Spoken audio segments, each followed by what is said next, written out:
साहेबांनी शून्यातून जेव्हापासून सुरू केल्यापासून तर शेवटच्या 5 श्वासापर्यंत ज्या ज्या सगळ्या गोष्टी केल्यात, आज सगळ्या गोष्टी 23 तारखेला मतदानाच्या रूपात निघणार आहेत. राहुरी विधानसभा मतदारसंघासाठी पोटनिवडणूक होते आहे आणि 23 एप्रिल रोजी मतदान प्रक्रिया पार पाडणार आहे. आता खऱ्या अर्थाने जे आहे तर प्रचारामध्ये रंगत आज पाहायला मिळते आहे. आज महायुतीचे जे उमेदवार आहे अक्षय कडिले या ठिकाणी राहुरी शहरामध्ये प्रचार करताय. आपण त्यांच्याशी बातचीत करणार आहोत. काय सांगाल दादा, आज तुम्ही राहुरी शहरामध्ये प्रचार करताय, कशा पद्धतीचा प्रतिसाद तुम्हाला मिळतोय, काय सांगाल? अतिशय उत्स्फूर्त असा प्रतिसाद मला राहुरी शहरामध्ये मिळतोय. आम्ही आता राहुरी शहरामध्ये पायी फेरी काढतोय. आदरणीय अहिल्यानगर शहराचे आमदार संग्रामभाई जगताप साहेब व मी, आम्ही सर्व राष्ट्रवादी, भारतीय जनता पार्टी, शिवसेना, RPI व सर्व घटक पक्षाचे आम्ही सर्व एकत्र मिळून आज शहरामध्ये पायी फेरी काढतोय. प्रत्येक मतदारांशी भेटणार आहोत. अतिशय आपण पाहतोय की चांगला प्रतिसाद आहे, तरुणांमध्ये एक उत्साह आहे. पण हे सगळं करत असताना मनामध्ये मोठं दुःख आहे की आदरणीय आमदार शिवाजीराव कर्डिले साहेब ज्यांनी हे सर्व घडवलं, आज ते आपल्यामध्ये नाही आहेत. पण त्यांच्या रूपाने आज सर्व जनता माझ्यासोबत आहे.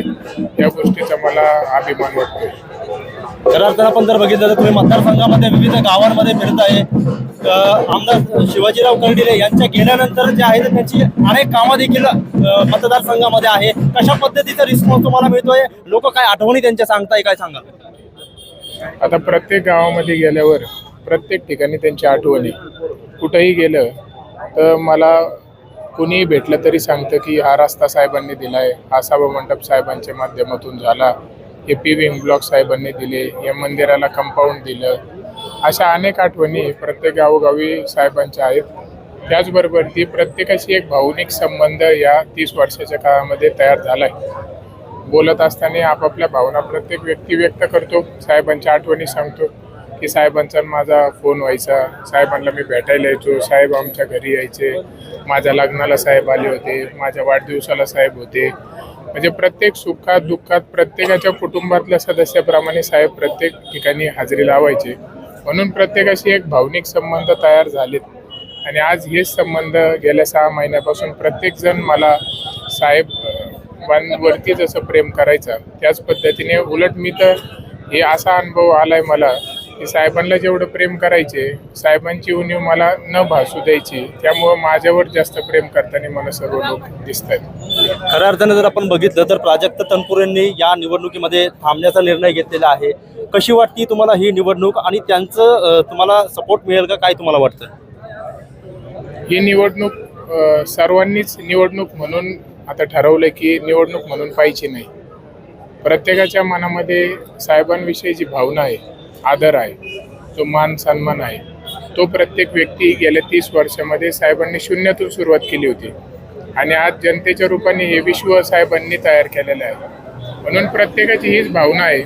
मतदारसंघातल्या, मतदारसंघाबाहेरच्या सर्व राज्याचे, आपल्या जिल्ह्याचे नेते मंडळी आहेत, सर्वसामान्य तळागाळातल्या माणसापासून तर वरपर्यंत प्रत्येकाची भावना अशीच आहे की ही निवडणूक म्हणून आपल्याला करायची नाही. हे साहेबांवरचं प्रेम, साहेबांवरची आस्था आणि साहेबांच्या प्रती आपलं मत द्यायचं आहे. त्या अनुषंगाने प्रत्येकजण याच्यामध्ये प्रेमापोटी सहभागी होतोय. प्राजक्त तनपुरे आता भाजपमध्ये येणार अशी चर्चा जी आहे तर जोर धरू लागलेली आहे. ते तर भाजपमध्ये आले तर कसं पाहणार? तर प्राजक्त दादा तनपुरे यांना निवडणुकीमध्ये उभा राहण्याची इच्छा होती.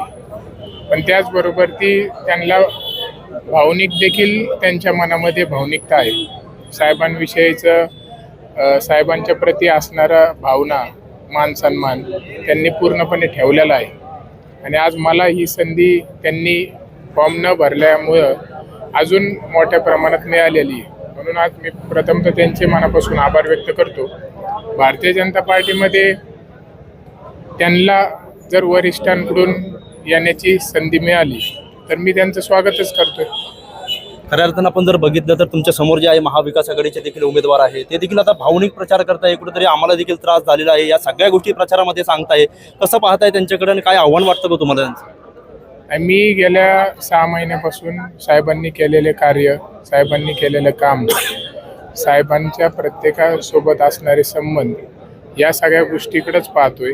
आणि मी आता भविष्यामध्ये या मतदारसंघासाठी काय काय काम करणार आहे, माझं व्हिजन काय आहे, प्रत्येक भागामध्ये प्रत्येकाला कसा न्याय देता येईल यासाठीच मी काम करतोय.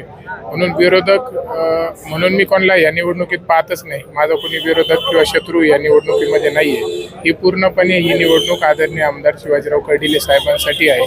त्यासाठी प्रत्येकजण रात्रंदिवस काम करतोय. म्हणून विरोधक माझा कुणीही नाही. आणि मी तुम्ही जे सांगतायत की त्या सगळ्या गोष्टी मला माहिती नाही आणि त्याची कुठली कल्पनाही नाही की कोण काय बोलतंय, कोण काय म्हणतंय त्याची. आता एक युवा आमदार म्हणून तुम्ही जर विधानसभेत गेला तर काय राहुरी मतदारसंघाचे काही प्रश्न आहे जे सोडवायचे आहे, कोणते मुद्दे तुम्ही तिथं मांडणार, काय सांगाल? आता राहुरी मतदारसंघ हा 3 ठिकाणी विभागलेला आहे. त्यामध्ये राहुरी तालुक्याचे आणि राहुरी शहराचे प्रश्न हे वेगळे आहेत. नगर तालुक्याचे वेगळे आहेत, पाथर्डीचे वेगळे आहेत. शेतकरी भाग आहे पूर्णपणे.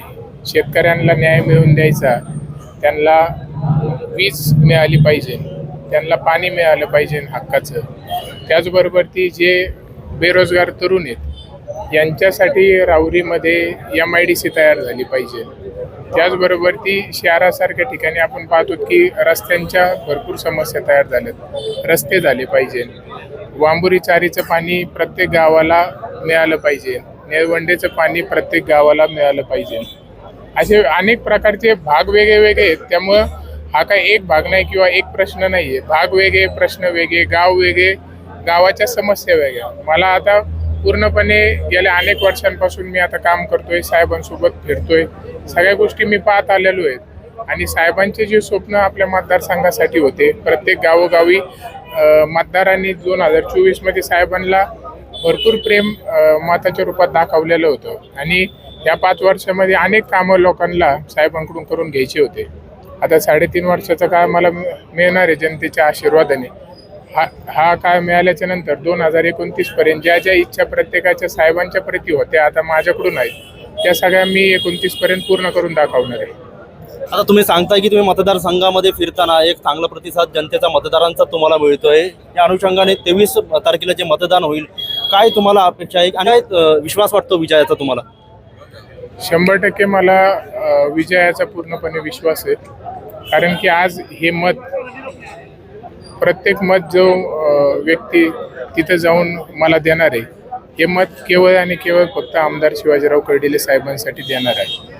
म्हणून प्रत्येकजण विश्वास दाखवतोय, प्रेम देतोय. साहेबांनी केलेल्या 30 वर्षापासून प्रत्येकाचे जे संबंध आहेत, जे ऋणानुबंध आहेत, जे भावनिकतेचे संबंध, नातं तयार झालंय, हे सगळं गेल्या साहेबांनी शून्यातून जेव्हापासून सुरू केल्यापासून तर शेवटच्या 5 श्वासापर्यंत ज्या ज्या सगळ्या गोष्टी केल्यात, आज सगळ्या गोष्टी 23 तारखेला मतदानाच्या रूपात निघणार आहेत. महायुतीचे उमेदवार यांच्या प्रचारार्थ आमदार संग्राम जगताप सुद्धा या ठिकाणी या प्रचार रॅलीमध्ये उतरलेले आहेत. आपण त्यांच्याशी चर्चा करणार आहोत. भैया, काय सांगाल, या ठिकाणी आज प्रचार फेरी सुरू आहे, कशा पद्धतीचा प्रतिसाद आहे उमेदवारांना, काय सांगाल? उत्तम प्रकारचा प्रतिसाद अक्षयदादा कर्डिले साहेब यांना आहे आणि मतदारांमध्ये चांगला उत्साहाचं वातावरण आपल्याला पाहायला मिळतं. आणि त्या माध्यमातून चांगल्या मोठ्या मताधिक्यानं अक्षयदादा सेवा करण्याची संधी ही जनता देईल.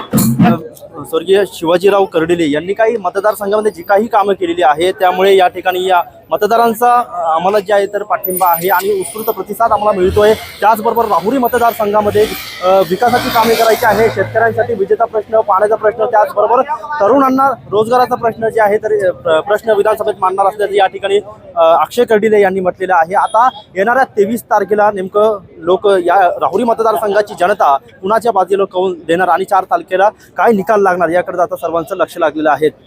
Mobin Khan, Maharashtra times online, Rahuri, Ahilyanagar.